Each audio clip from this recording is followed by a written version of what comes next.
The trick is how we deal with creation, how we deal with the personal self, and the creational simulator it is in.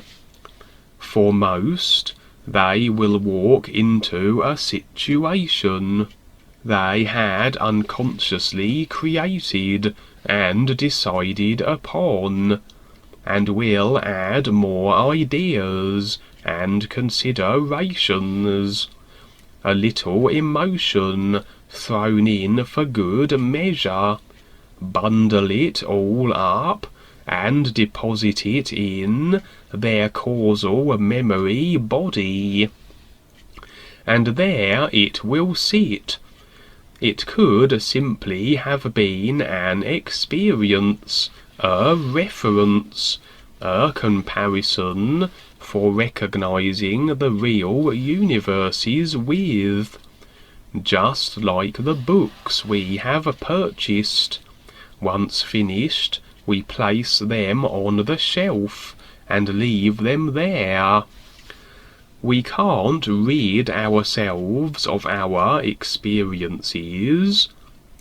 The created consciousness, and whatever is its construction, is going nowhere, because the construction of our consciousness began the moment we first entered this particular creational simulator, fresh from the ears, and like files on a computer, we add to it and add to it some more.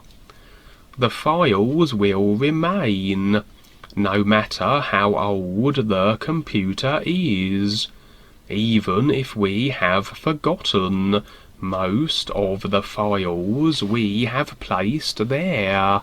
There they will remain.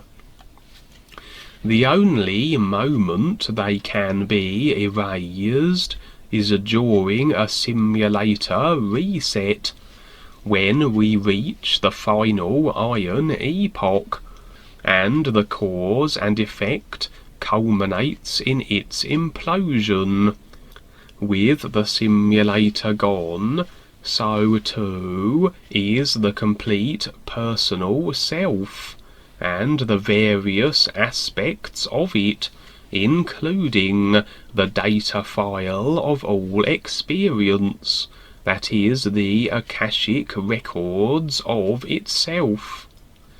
Transitioning will not erase the files, as we simply are dropping the physical body, and the physical body is simply the stadium where our cause and effect physical level experiences are played out, based on the created consciousness that continually provides us the set-in routine baseline experiences, and whatever we add to it, the decisions we make, and new ideas or considerations we create and incorporate. The other parts of the created self remain on transition, including the files of experiences, and all the agreement tap lines that these represent. People will always categorize experiences as being either good or bad also, adding an emotional component to every situation. And this will also be bundled into the mental ideas that we apply to each experience. These are referred to then as emotionally charged ideas.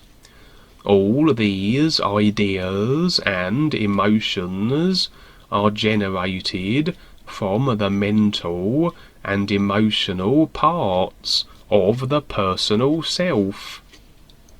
And as we continue to activate and maintain focus on these lowest parts of our created self, our effect experience cannot move beyond these areas of the self.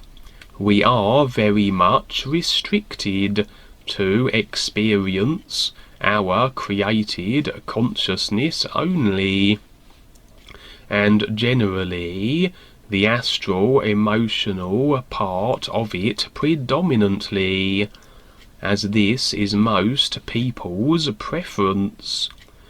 Realistically then, there is no way out of creation without the real guides, and the connection to the true reality they are representatives of. For as long as we are in creation and locked into the personal self, we are ensnared in the cause and effect nature of the simulations. Our experiences will all be generated from the created consciousness that we have constructed, and with no means by which we can place our awareness anywhere other than in creation and the various aspects and levels of the self. We are constantly the effects of ourselves, unconsciously generally, but even if conscious of how cause and effect works, we cannot walk around or bypass ourselves, because our awareness stands in its own creation, and must then constantly experience itself, whether we hide on a mountain or seek to position in the deepest parts of ourselves the ethereal level. For even if we recognize and have our personal awareness in the ethereal part of ourselves, we must at some point return to the physical level, or stay in the ethereal if we so choose, but we can go no further. The real you always has the want to recognize itself, and will be nudging the personal self along, even with no connection to it or awareness of it. So one may sit in the ethereal and become self-satisfied, but always is the want to be and see more. And if no connection to the real self has been established, and the individual cannot take further steps into the unknown of the is, then it will eventually fall back into the physical level, recreate a body, and walk into experience. For yes, an individual may transition and perhaps recognize the ethereal part of itself and creation, but without the connection to the real universes, the real guides, and the new you song. That's as far as a person may go. For it is the new you song, and the awareness of the whole process, that allows the releasing of the agreements and taplines. The guides, too, will be on hand to assist in the freeing of the agreement shackles that restrict us to creation. To reach the ethereal level, an individual has bypassed its created consciousness, which is the mental and emotional aspects of itself, beyond now the calm reptilian god and his mistress the influence, who is the culmination of all created consciousness, and encourages whatever is necessary to keep individuals locked into the consciousness of their creation. Emotionally encouraged idea chasing in individuals is generally how she influences. But the ethereal part of the self is also the subconscious, and much programming occurs here. And if this part of the self did not represent anything that could hold someone to it, then getting beyond the created consciousness of the mind and emotions would be the conquering of creation, and it would be the mind then that represented the final level of the simulator. But the ethereal level is as much a part of the created self as the rest, a gift from the is, yes, as it allows the individual to escape from the rigidity of the lower aspects of the self through the imagination that is a faculty of the ethereal, along with intuition. But yes, an individual at the ethereal would have to return to the physical, as it is the physical level that provides the best possible resource of experiences to compare and allow the endless process of being with the is. If an individual lingered in the ethereal too long, then eventually the epoch demise would take this undoubtedly very delightful place in life down, and the individuals stationed there would be back in a reset simulator with everyone else.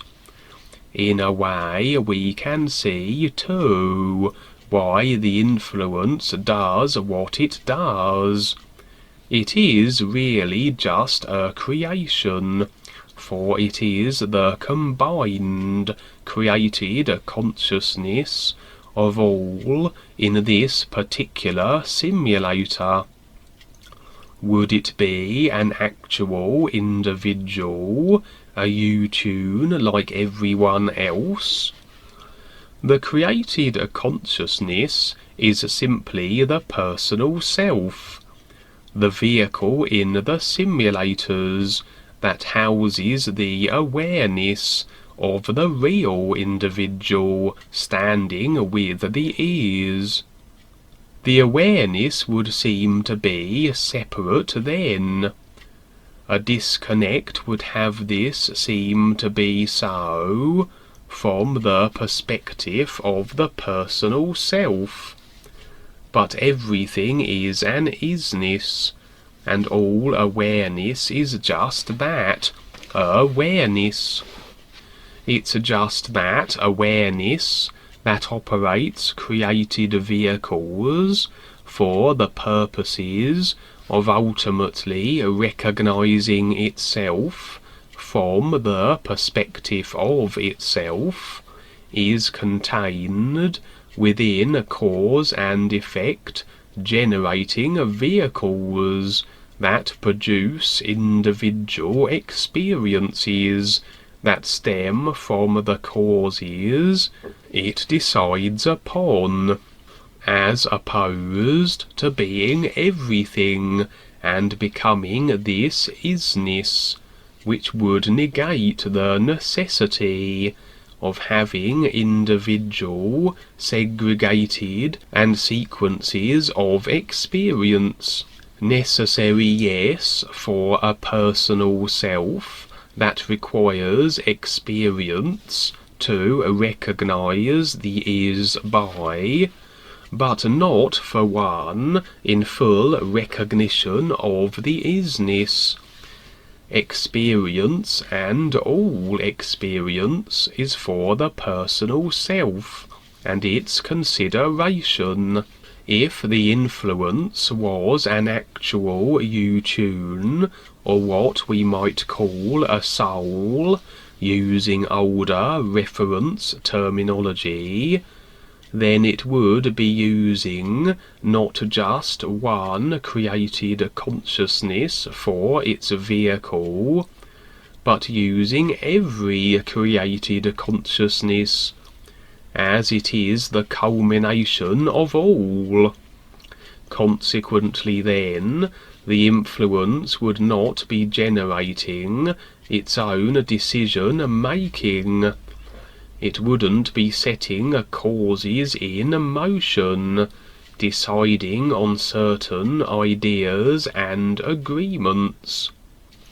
It almost piggybacks onto the created consciousness created and maintained by everybody else, and it seeks to maintain the consciousness.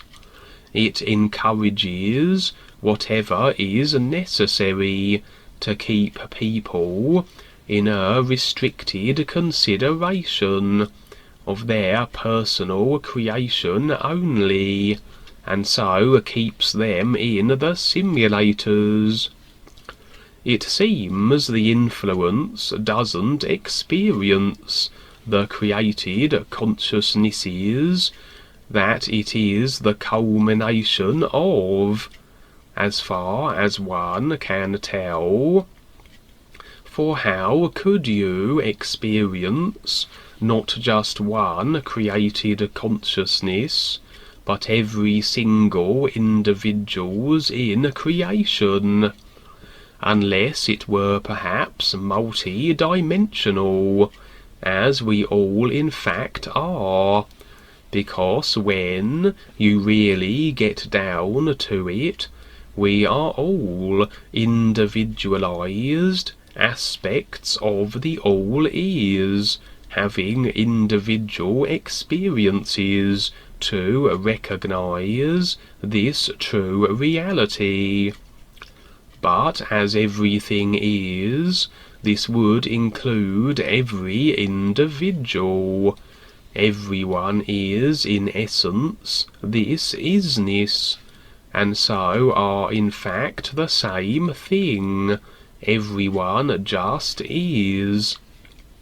It's just their awareness is placed in experience-generating vehicles that present as though they were segregated from the other vehicle-housed individuals.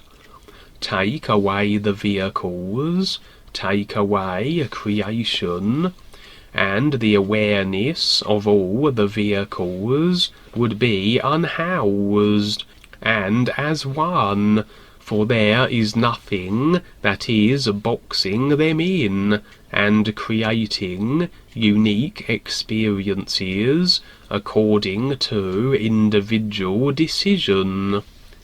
Of course, if creation and the vehicles were gone suddenly, it wouldn't be as though we all are now with the true reality, we would be standing in it as we always are, but we still wouldn't necessarily recognize it. This is why the guides can't take people into the real universes. They could, but if the individual can't recognize that position, then it would be rather pointless.